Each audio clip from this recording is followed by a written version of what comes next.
साथियों, आप सभी का हमारे यूट्यूब चैनल मधुशाला तथागत रविंद्र चौहान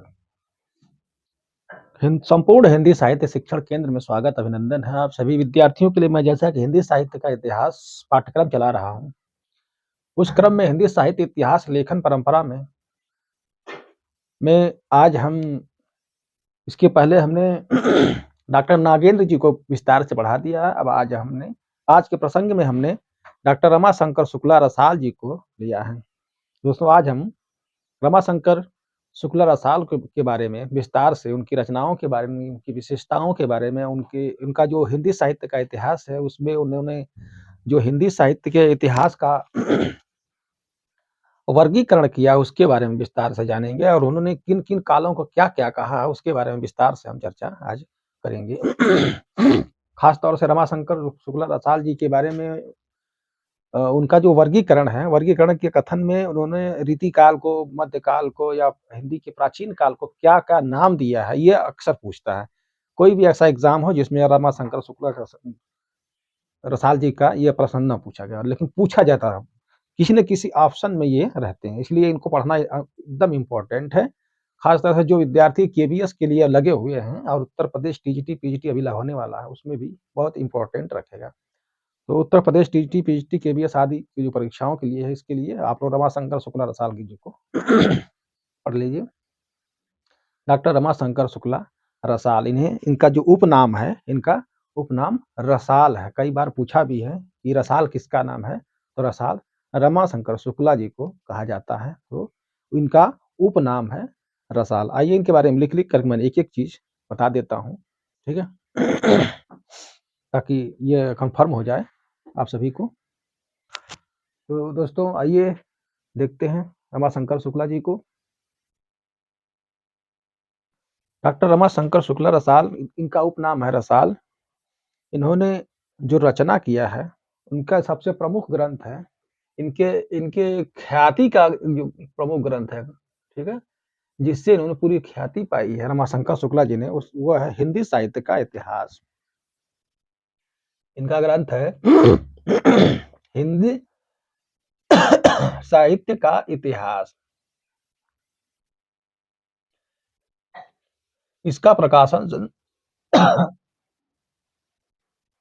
1931 ईस्वी में कराया था। तो हिंदी साहित्य का इतिहास तो रसाल जी का प्रमुख ग्रंथ है, जिस जिस ग्रंथ से इनकी ख्याति हुई हिंदी साहित्य जगत में, तो इनका है हिंदी साहित्य का इतिहास। इसका प्रकाशन इन्होंने सन 1931 ईस्वी में कराया था।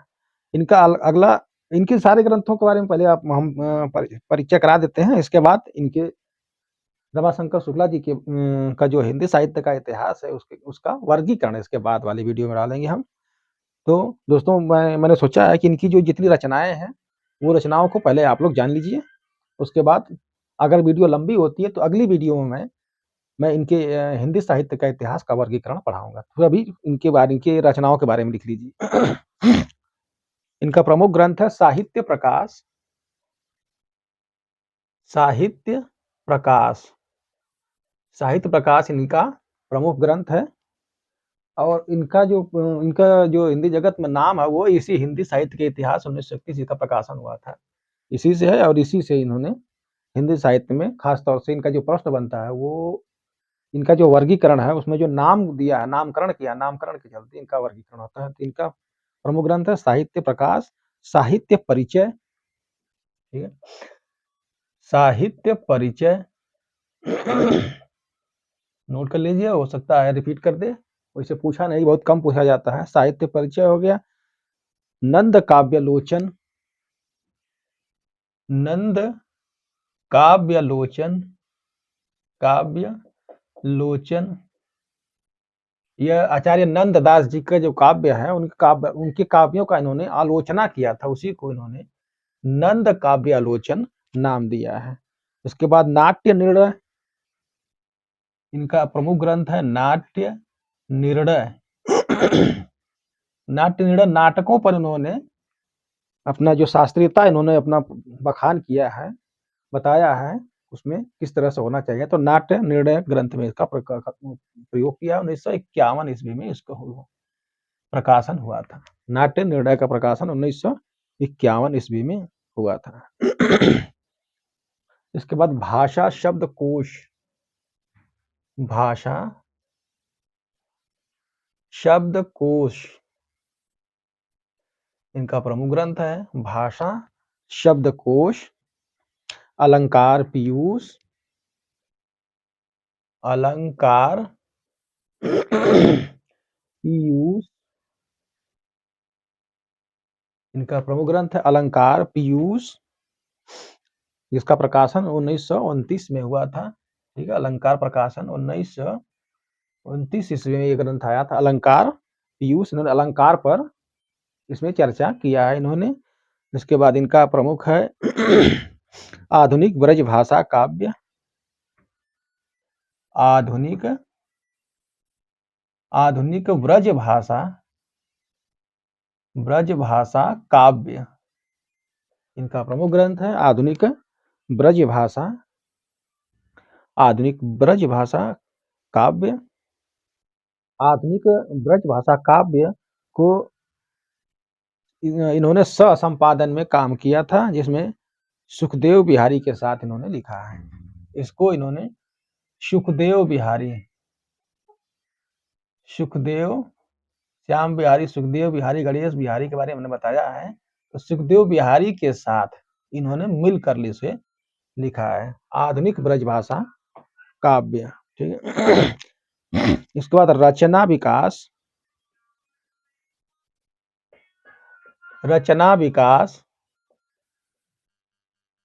ठीक है, रचना विकास इनकी रचना है।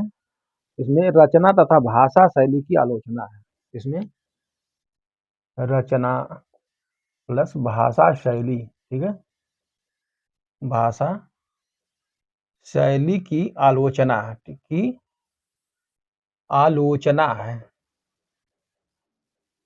है। इनका जो ग्रंथ है रचना विकास, इसमें इन्होंने रचना तथा भाषा शैली की इसमें आलोचना किया है। किसने? रमाशंकर शुक्ला रसाल ने। उसके बाद इनका परिषद निबंधावली प्रमुख ग्रंथ है। परिषद निबंधावली इनका प्रमुख ग्रंथ है। और कौन सा? परिषद निबंधावली। ठीक है, परिषद निबंधावली। उसके बाद साहित्य प्रकाश हमने बता दिया, इसका प्रकाशन 1931 में हुआ था। उसके बाद भोजराज, इन्होंने एक खंड काव्य लिखा है। ठीक है, भोजराज पूछेगा कि भोजराज किस विधा की रचना है, तो यह एक खंड काव्य है। ठीक है, भोजराज खंड काव्य है। रामाशंकर शुक्ला रसाल ने भोजराज नामक पुस्तक जो लिखा है वो एक खंड काव्य है। भोजराज एक खंड काव्य, इसका रमाशंकर शुक्ला रसाल का है। उसके बाद सूर समीक्षा, अगला ग्रंथ है सूर समीक्षा। इनका ग्रंथ है सूर समीक्षा। याद रखिए, सूर समीक्षा यानी कि सूरदास पर इन्होंने समीक्षात्मक ग्रंथ लिखा है। इसके बाद काव्य पुरुष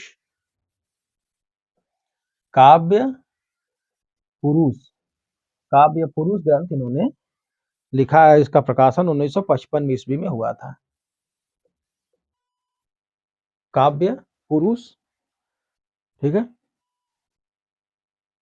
सूर समीक्षा, काव्य पुरुष। अगला ग्रंथ है इनका रस छंद अलंकार। रस छंद अलंकार, ठीक है। अगला ग्रंथ इनका रस छंद अलंकार किसका है? ये भी रमाशंकर शुक्ला रसाल का है। इसके बाद इन्होंने आचार्य कवि केशव दास अगला ग्रंथ इन्होंने लिखा है आचार्य कवि केशव दास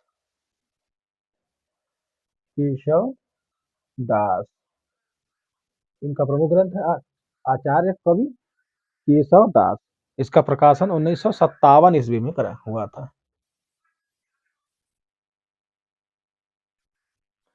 आचार्य केशव दास, इसका प्रकाशन 1957 ईस्वी में हुआ था। ठीक है, आचार्य केशव दास के बाद आलोचनादर्श आलोचना दर्श, आलोचना दर्श ग्रंथ भी इनका प्रमुख ग्रंथ है। ठीक है, तो रमाशंकर शुक्ला रसाल जी का यह प्रमुख प्रमुख ग्रंथ है। रमाशंकर शुक्ला रसाल जी ने बहुत महत्वपूर्ण ग्रंथों में केवल इनका एक महत्वपूर्ण ग्रंथ है जो हिंदी साहित्य का इतिहास, उसमें जो उन्होंने वर्गीकरण किया और उसका जो नामकरण किया वह नामकरण ज़्यादा पूछता है। ये इनकी सारी रचनाएँ हैं, अगर पूछता है तो आप लोग हो सकता है कि एक बार पढ़े रहेंगे तो स्मृति पटल में बना बना रहेगा, जिससे क्या होगा कि हो सकता है इसमें से कोई एक प्रश्न आ जाए। उससे बहुत कम प्रश्न आते हैं, ये बहुत इम्पोर्टेंट नहीं है, लेकिन फिर भी हमने बता दिया इनकी रचनाओं के बारे में। ठीक है, इनकी रचनाओं के बारे में हमने कुछ विशेष तौर से बता दिया। आइए इनका इन्होंने जो कुछ स्टेटमेंट कहा है उसके बारे में लिख लीजिए। इन्होंने कहा क्या है? इन्होंने काव्य साहित्य इन्होंने काव्य पर इन्होंने एक स्टेटमेंट लिखा है, बहुत इंपॉर्टेंट है, कभी-कभी पूछ देता है, याद रखिएगा। इसको लिख लीजिए, मिटाने जा रहा हूँ।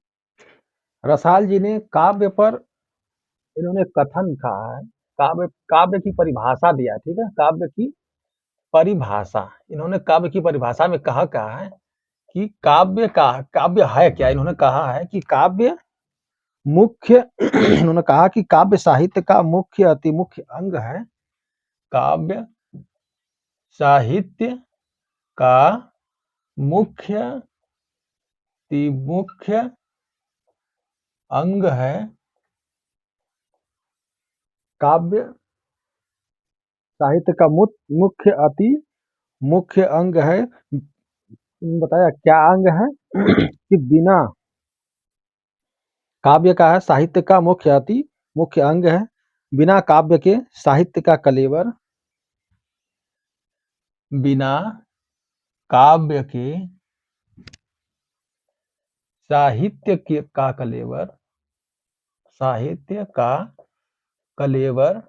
इन्होंने काव्य की परिभाषा दिया कि काव्य का है, काव्य साहित्य का मुख्य अति मुख्य अंग है। बिना काव्य के साहित्य का कलेवर सरस मानस से विहीन होकर, सरस मानस से विहीन होकर, सरस मानस से विहीन होकर, ठीक है, सरस मानस से विहीन होकर केवल एक नीरस नर कंकाल के समान है। केवल एक नीरस नीरस नर कंकाल के समान है। ये अब इम्पोर्टेंट इसलिए बन जाता है, इन्होंने काव्य पर एक स्टेटमेंट ये दिया है कि काव्य साहित्य का मुख्य अति मुख्य अंग, बिना काव्य के साहित्य का कलेवर सरस मानस से विहीन होकर, सरस माने जानते ही है, सरस का मतलब होता है बिल्कुल हरा भरा रंगीन, तो सरस मानस से विहीन होकर केवल एक नीरस कंकाल के समान होता है। इन्होंने प्रबंध परिषद प्रबंधावली में कहा है, ठीक है, परिषद प्रबंधावली, यह स्टेटमेंट उन्हें परिषद प्रबंधावली में काव्य की परिभाषा उन्होंने दिया है कि काव्य साहित्य का मुख्य अति मुख्य अंग है। बिना काव्य के साहित्य का कलेवर सारस मानस से विहीन होकर केवल एक नीरस कंगाल के समान है, इन्होंने माना है। इसके बाद इनका एक अगला स्टेटमेंट बहुत इंपॉर्टेंट है। रमाशंकर शुक्ला रसाल ने काव्य के बारे में, काव्य के अंगों के बारे में इन्होंने बताया है, ठीक है, काव्य के अंग इन्होंने बताया है, काव्य के अंग। तो अब पूछ रहा कि रमाशंकर शुक्ला रसाल ने काव्य के कितने अंग बताए हैं, तो रमाशंकर शुक्ला रसाल ने काव्य के 3 अंग बताया है।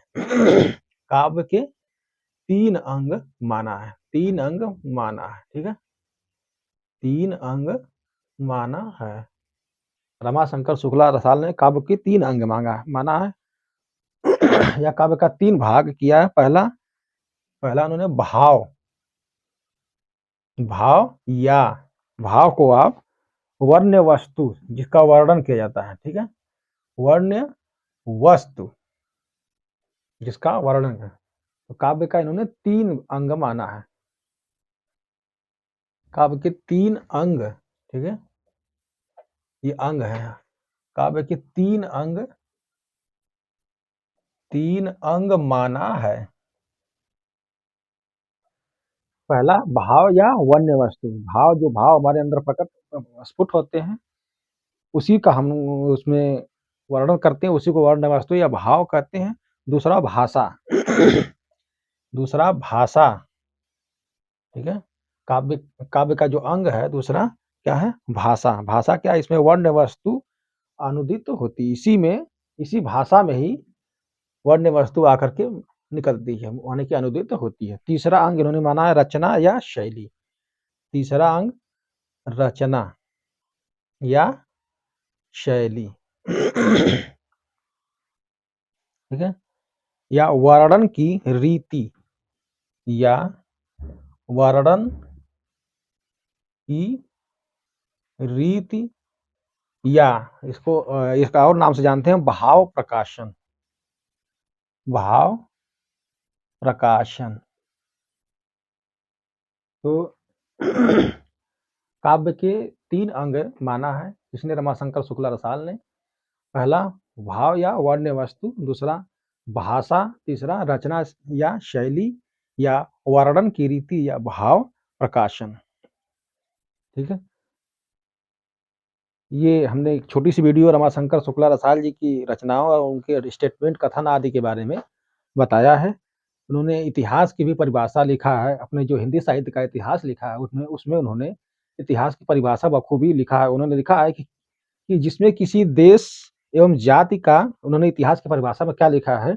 जिसमें किसी देश एवं जाति का प्राचीन काल से लेकर अर्वाचीन काल तक का संपूर्ण परिचय एवं वर्णन पाया जाए, वह इतिहास है।